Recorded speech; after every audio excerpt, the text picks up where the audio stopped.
In times of uncertainty, the well-being of your loved ones becomes your top priority.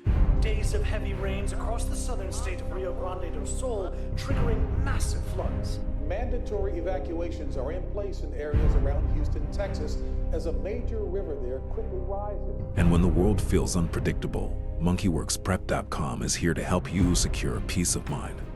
Through our affiliate program with My Patriot Supply, MonkeyWorksPrep.com provides you with the supplies to prepare for any situation.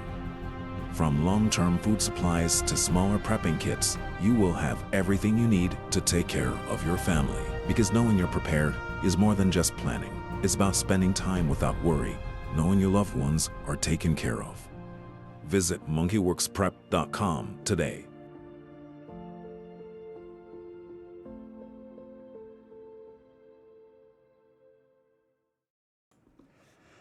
All right. Hey, welcome, folks. Mil-Spec Ops here. It's going to be your SITREP. It is 7/23/2024. And wow, what a crazy weekend. A lot of disinformation going on out there. But we're going to get to the bottom of some of this just to clear some of the fuzz off of what was being reported.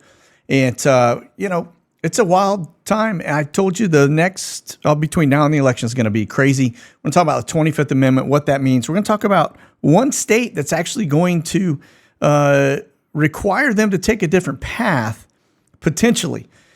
And that path isn't good for your old Sleepy Joe, all right? So, but let's get into the deets. We've got a lot of things going on around the world, and the U.S. is definitely going to be the driver to most of that, as all eyes are on good old flashbang. So, without further ado, let's jump over here to Skyglass. Currently up right now, sitting at 263. I haven't stripped anything out yet, so let me just go ahead and pull the trainers out of what we've got up here, at least the main trainers.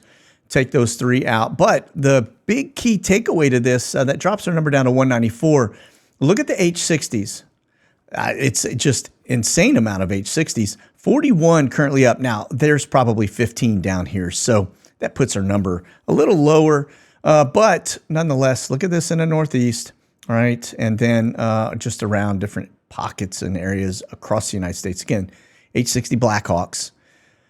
Now let's take this away. Let's go over here to the KC-135s. And just to give you a general feel, 40 KC-135s over the United States, probably abroad as well. But you add another 11 B-767 Pegasus in there, and now you're talking about 51, which is a very high number. Last time we saw a number that high in terms of tankers, air refuelers, I think the FAA had a major outage. And so very, very unusually high number today.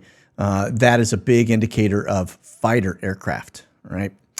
Okay, we're going to just bounce across over here to Europe just for a brief millisecond to see how many air refuelers we have up, which is actually a little higher than what we would typically see over here. I've got 4 showing right now over Europe, all right? And now let's take those back out. Let's get back over here to CONUS. And let's see, we'll go up a little higher altitude. Got a couple things we're going to notice right out of the gate. I want to get straight into our list, starting off with the watch list. Notice that all of our DoD Thunderbolt balloons are now no longer hanging out over their main primary manufacturing area. They're all on the move. You see these headed out across the Pacific. It looks like we got 3 of them headed out to the left coast, 1 actually out over the water. And then over Hawaii, it looks like I got a little Western Global 747 running inbound to that location. But yeah, the rest of them have vanished. Okay. And we know we had at least 6 together. They have since disappeared on us. They got their upgrade more than likely, and now they are off to the races. All right. Now, let's see. We do have a handful of E6s up, a handful of E3s.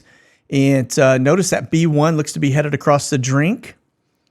So we got another bomber headed over, and then you got an E2. That's going to be a little mini platform Navy aspect of an AWACS, checking for nukes off the East Coast, more than likely, or looking at ship traffic.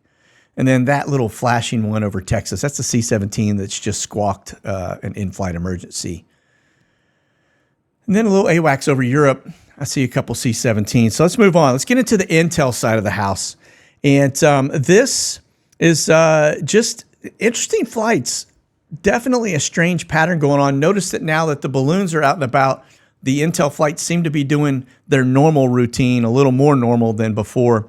But then you get over to Europe and notice it is a flurry of activity with respect to intelligence, surveillance, reconnaissance. So, right, this intel flights, we call them ISRs, and that's what that stands for.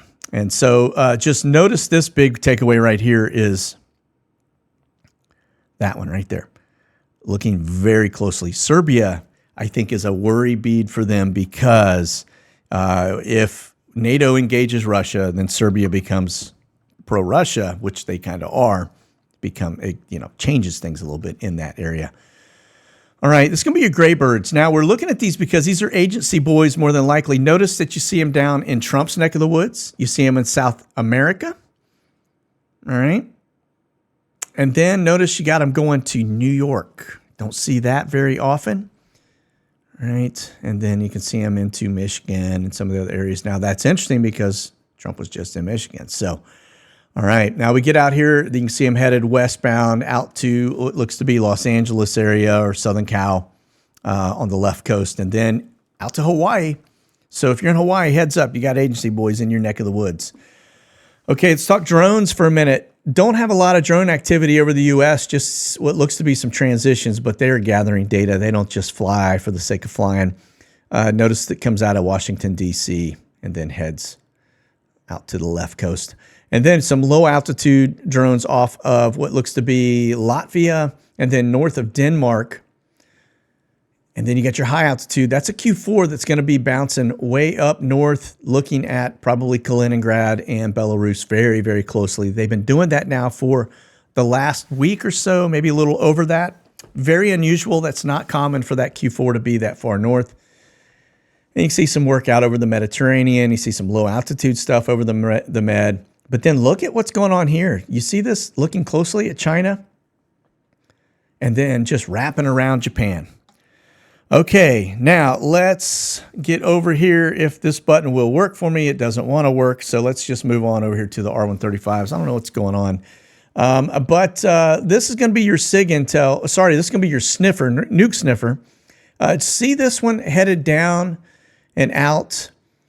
Right, we got an exercise going on with the Navy, but if I show you the Navy stuff, which we'll look at here shortly, I don't have any indication that we've got Navy assets out in that neck of the woods.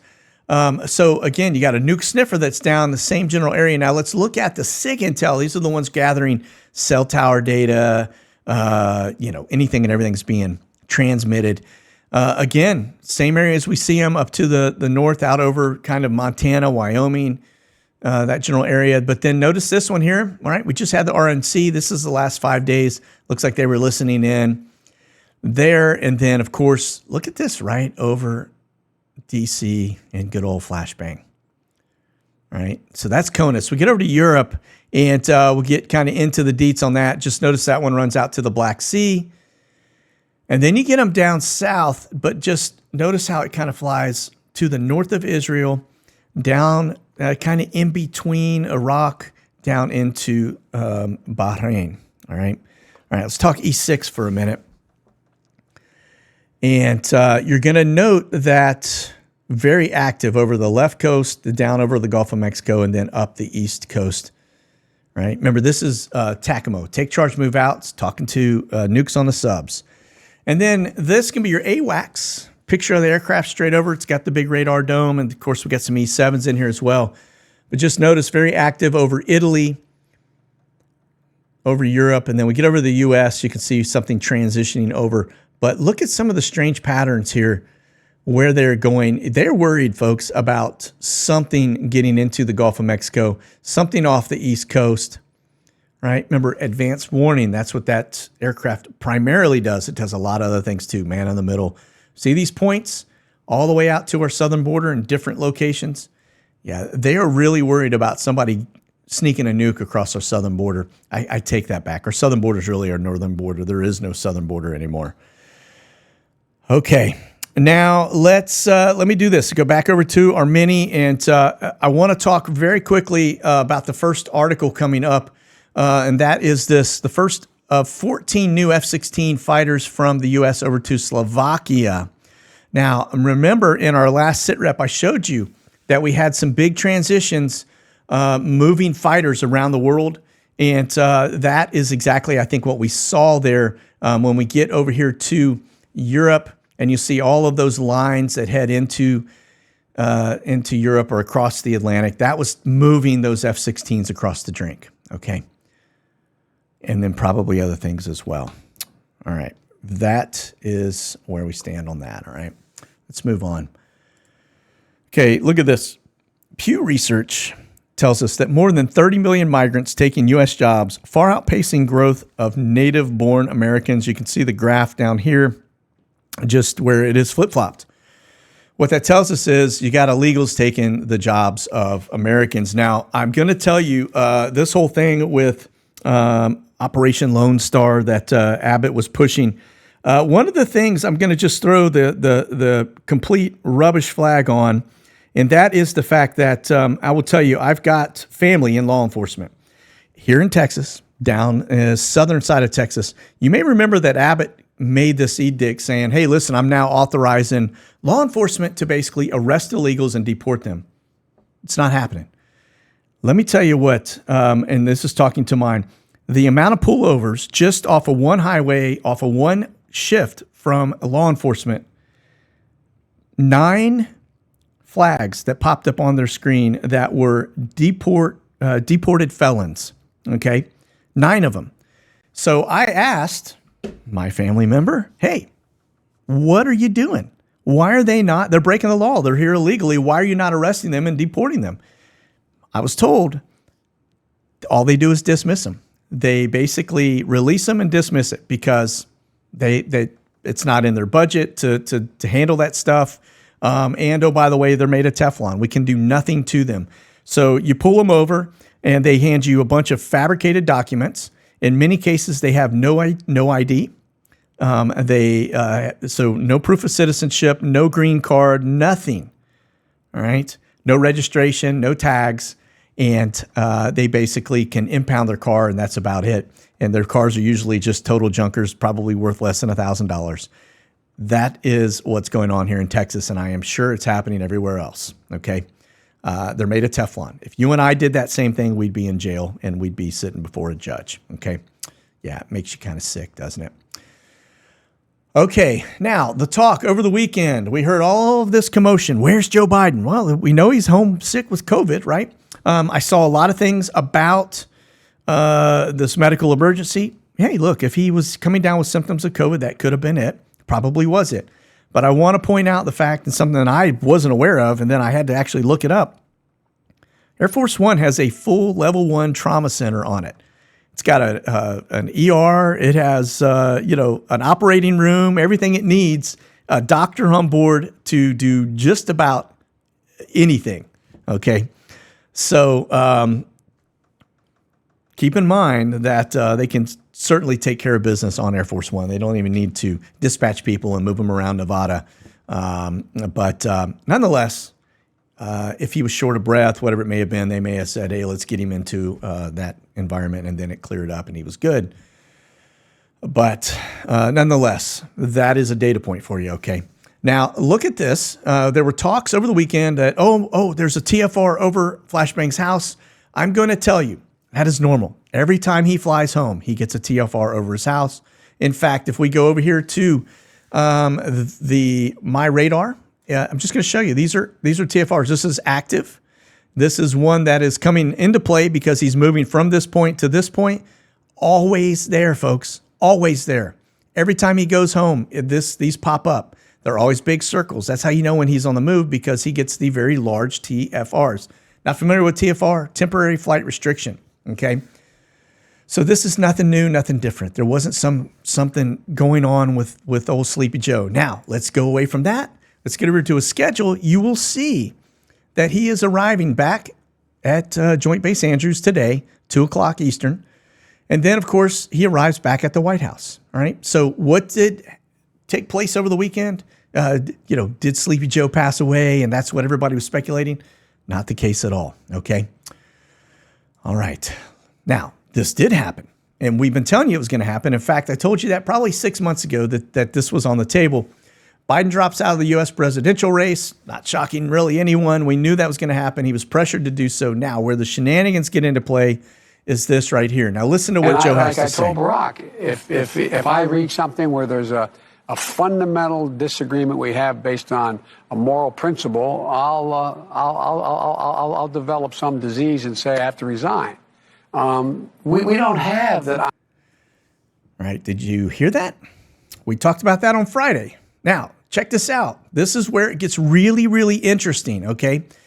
Nevada currently right now is the only state that has a true deadline that has already passed from the presidential candidate. The only way that he can be changed out on the Nevada ballot is by death, okay? It's the only way, unless they do their normal cheating, which was, wouldn't be surprising, especially in Nevada, but it's the only one that's passed. There are 5 states that come into play, but it looks like they're still within that window. There were a couple others I thought were already into play, but what I find interesting is the internet seems to be changing their story in terms of has it passed, has it not passed. It's like they're kind of tweaking things as they go along. So, but nonetheless, this is the one that will actually ding them and cost them points in the final, in the election. That's one piece. Now, let me take that away. I want to pop this up for you because this is the shenanigans at play. He was forced out. They did it while he was home sick, and somebody forged his name. I say that because if you notice, all of the boxes above my head are all Flashbang's typical signature, all right? All the way across. He's had the same signature for the last, most of his life, okay? The one in the very top there, see the underline? Yeah, that's somebody signing his name and underlining it. Now, if you can figure out who likes to sign their name and underline it, then you got who signed this document saying that he was going to withdraw. All right. I will tell you, I've looked at Kamala, who is kind of, I think, suspect only because I have found her name one time where she has underlined her name. But everything else I see on her is these real loopy signatures, which doesn't match. At least not in this scenario, unless she did it hastily and underlined it. I've looked at Barack's. I've looked at everybody around him, including Jill's. Nobody really underlines their name. So whoever forged that document on his behalf has an underline.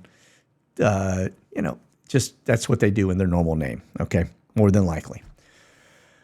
Okay, now check this out. Secession, basically the 25th Amendment fight. How does that come into play? Why is that important? Well, I've just shown you that the only way that he can get replaced on the Nevada ballot, which is a swing state, is through death. Okay? The 25th Amendment doesn't change it. Now, what it does do is if they pull the 25th, it basically puts Kamala as president of the United States. Then it's a matter of getting her out of office, which the shenanigans can be at play. They've got war powers that we can go to war. They can lock everything down. It'd be a fight either way, but it would be a way for them to kind of maintain power. The other piece, too, is that if they engage the 25th Amendment, then it instates her as president. It removes him from office. But it's now, you got a whole issue of, well, will our side, the right side, allow the 25th to be in play?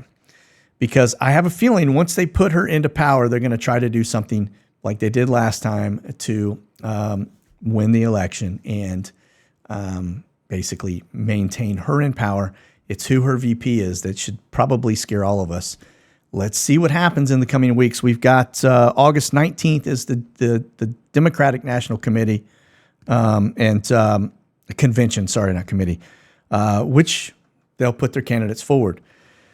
It's going to get really interesting. Again, like I said, they really need Nevada to come back into play. Otherwise, it is not a close race at all because it looks like Trump is ahead in most of the swing states. Right? But if Nevada isn't in play, it locks it down for Trump, and that changes everything. Okay. So if I were Sleepy Joe, I would probably not be sleeping with any pillows on my bed for a while. All right. Okay. Moving on, let's get into this aspect, and that is they left him hanging, folks. Not good. Neither Harris or Flashbang have went to greet Netanyahu as he arrived into our country. Very, very bad. This is just exactly why we are in the state that we are in. And, you turn your back on Israel and you're going to have a whole different set of issues. That is a new Israeli, their version of Air Force One, by the way, brand spanking new, I believe, as it came across. So kind of cool. But nonetheless, nobody there to greet him. A pretty sorry thing to do, honestly. All right. This was kind of cool. And this is why we have to be bold, folks. Check this out. Trump Force One was blessed by the air traffic controller, right? Pretty cool. He quoted number 624. Not familiar with that. It basically says, may the Lord bless you and keep you and shine his face upon you, right? And be gracious to you. And so very, very cool. But then he followed up with Trump Force One contact departure. So that was air traffic control as Trump bailed out of, I think that was New York. So pretty cool nonetheless. All right, let's move on. All right, no TAMs. I've got some strange ones here. We talked about this when I just showed you the nuke sniffer coming out of Caracas. The fact that we've moved an asset down here to Caracas is very interesting. It tells me the Russians probably came out of Cuba and went down south. Look, we're worried about nukes. That is very evident. The fact that we've got nuclear subs off of our coastlines all the way around the United States. And then on top of that, we're out sniffing for nukes out here. But this is an exercise that's getting ready to take place. Now, the interesting piece is you get over here to the Navy map and look, you got nothing down here. In fact, you may remember just recently we had the George Washington was down here off this coastline. Now it looks like it's back in port, as is the Eisenhower. So we got two carrier groups back in port here in the United States. And then you can see everything else abroad. Nothing shown down here. Okay, let's move on over here too as we get through some of our bases. We still have a couple more stories to cover, but just want to show you the amount of Chinook flights in and out of Biggs Army Airfield, and then as well as the H-60s. There has been a very big uptick in helo activity down in the Biggs Army Airfield area. This Glex, this Axel 10 that you see, showed you that on the watch list. That is, in essence, that is basically LaSalle Aviation. It's an Intel bird that they're flying in and out of that location. So you can see that popping on and off the board. I don't see any troops or illegals coming in. Now over to Dover and a lot of C7 Cessna 172s. But then notice here, that's probably more than likely that's a C-17 rolling out. But this right here, Atlas Air 747, a couple 747s, Amerijet coming in. And then notice that that Amerijet goes to Ramstein, the Atlas Air goes to Ramstein. So everything looks to be going to Europe, one to RZE, and then the other is headed to Israel. Right. Out of Dover. Coming to pick up stuff. Okay, now, camera flights. If you get into Ramstein, just notice you got a lot of troop movements in. Let me see who this is. Don't know who that is. Franken Air. That's... but again, you got a lot of activity here out of Ramstein, and that is a military base, so it'll be all military assets moving in and out. A couple C-17s. Again, you can see this stuff moving. This is into Turkey, etc. So pretty busy in Ramstein. Now you get over to the camber flights and just notice where you see them coming out of Egypt, headed down south. That more than likely 767, probably picking up illegals, honestly. Then you got them in and out of Crete. Okay. All right, keep moving on. And then this is the Brits. They only have one flight up right now, which is really odd. It was quite busy earlier. Looks to be headed to the United States. And let's go up the board here. We got RZE Poland, forward operating base. Remember, this is Ukraine. This is Poland. So this is the border between the two. If I drop down and we just kind of take a gander at what's on the board, I don't see a lot. I see some base commander activity. I see one camber coming in, MD-11 from Dover, more than likely. That could actually be carrying some artillery, could be troops. And yeah, all right. Other than that, it's kind of very slow in Ukraine. All right. Then you got a Western Global rolling out of Hong Kong headed across the drink. We had one earlier coming out of Seoul up to Anchorage that was carrying artillery more than likely. This is just a commercial flight. Okay. Now let's talk about this Russia scramble. They said that they intercepted some B-52s over the Barents Sea. I will tell you that if I look at the Barents, I'm not seeing any fighter activity. What I do see are some that headed up to Alaska. Again, B-52s, very old platform. They've been modernized as much as they probably could do. Very old airframe, been around. They're at least 50, 60 years old. Okay. So let's talk bombers, right? If you take a look at the bomber activity, just notice you see them up in Alaska. Not uncommon for us to fly B-52s off of Alaska. But you get down, you can see in and out of Barksdale Air Force Base, out of Southern California, which is really odd, right? Then you see something headed up to Canada. But if I get over to Europe and I go up to the Barents Sea, I got nothing. So the B-52s that were intercepted were basically flying dark, all right? So anyway, it's a data point for you, all right? All right, back over to the Mini.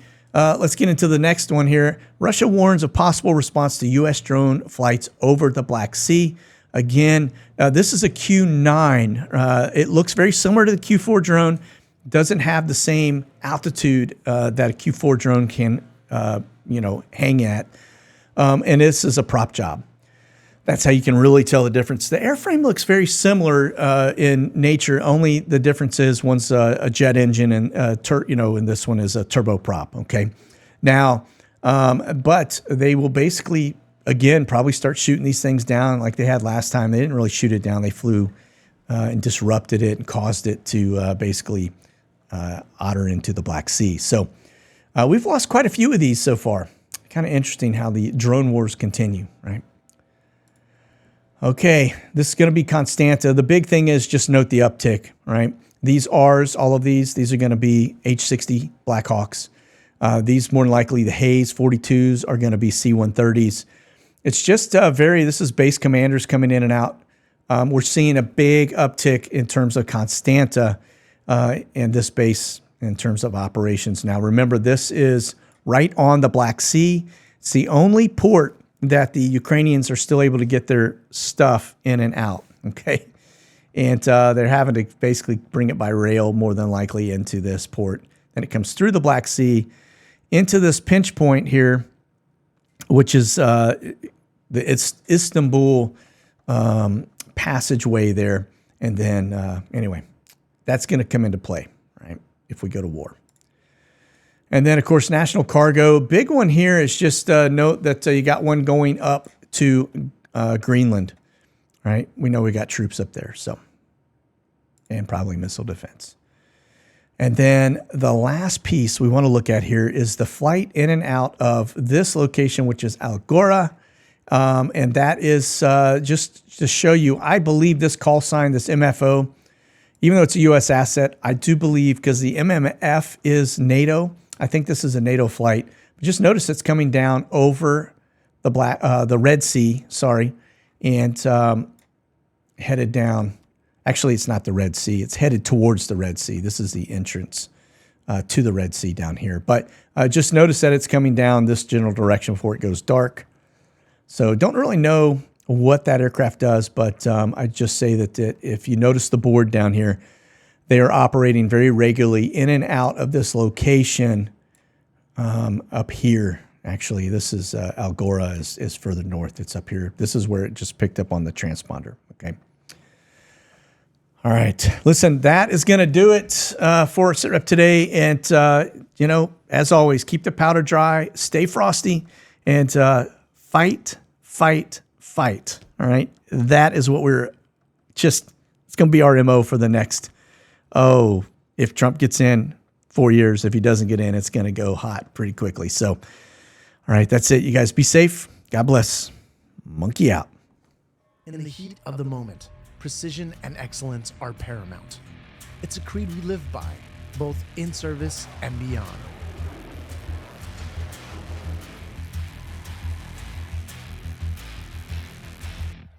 Our beans are sourced from the finest regions, roasted with perfection, and packed with care. Whether you prefer whole beans or ground coffee, Operator Espresso delivers a cup that's unmatched. Whether you're sharing stories with fellow veterans or gearing up for a demanding day, Operator Espresso is there to fuel your mission. Operator Espresso is more than just coffee. It's a tribute to excellence. Join us in our mission. Experience the difference. Taste the honor.